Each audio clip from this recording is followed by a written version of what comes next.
Cup starts today. These are my top 8 teams in the World Cup. At number 8, I have Germany at number 8. I have them at number 8 for obvious reasons. They are good, but I don't think they are as good as the other 7 teams. They have a great coach. They can make a deep run, but I don't think they have what it takes to reach the final or semi-final. I reckon they go out, they top their group or come second in their group. I think the quarterfinals will be knockout is their ceiling. At number 7, I have Belgium. I have Belgium at number 7. They have good attackers.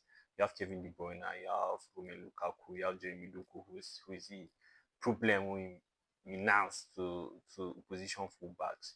He will be one to watch at this World Cup because he will ball out at this World Cup. Then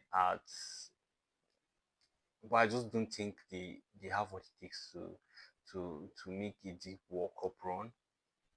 At number 6, I have Brazil at number 6. They have good players, like they have global superstars, Vinicius Junior, Rapina, Hendrick, and Bruno Guimaraes. They have good players, but there's just this something about them when it comes to official tournaments like this that is not the Brazil of old again. They just seem to not get it on the international stage.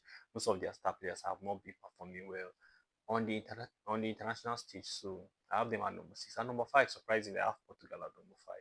I don't think they are making I don't think they are making a deep World Cup run. They haven't done that in quite some time now. They have good players, but there's just this unluckiness about them. They can be playing well and then 1 or 2 errors from the goalkeeper or somebody will cause them.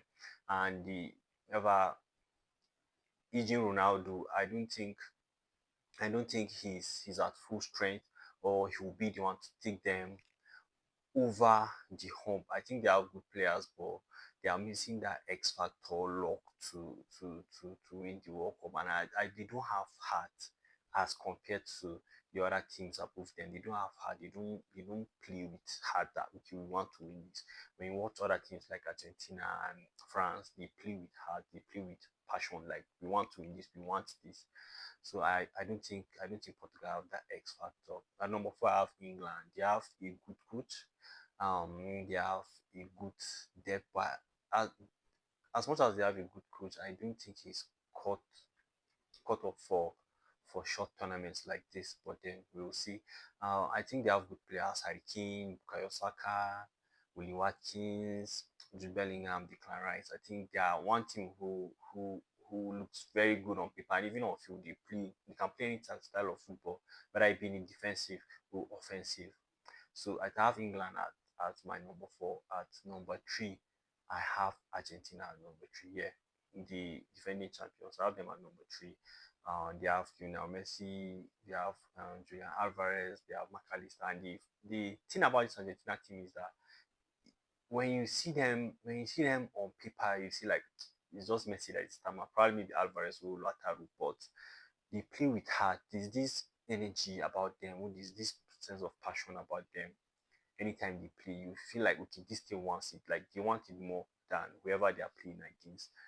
But I think this particular World Cup, they have a bit of aging players, and I think those players that started the last World Cup rather are seen players that will start just slight changes in the profiles and the names. I have them at number 3. At number 2, I have Spain at number 2.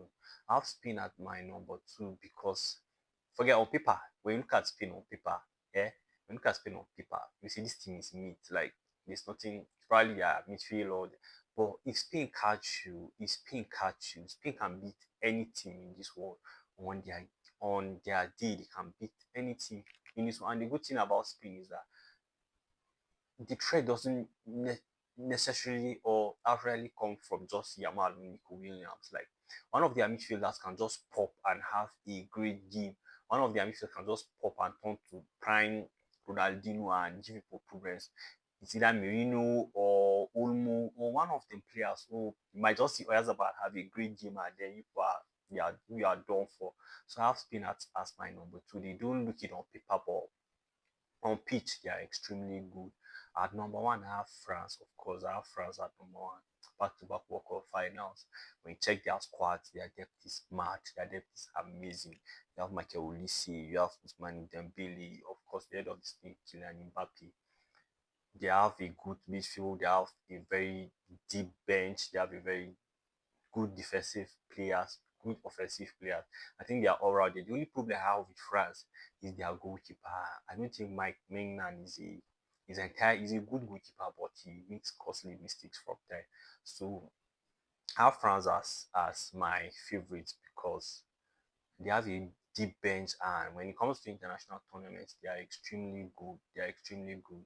And I've been seeing people write off Mbappe like he's not good because his problems in the dressing room. Same problems people attached to Ronaldo are seeing accusations they are leveling at Mbappe now. But don't worry, this World Cup, I go believe like this is the best player after probably Ronaldo and Messi we've seen who has been consistent. So yeah, I have France as my number one team to win the World Cup.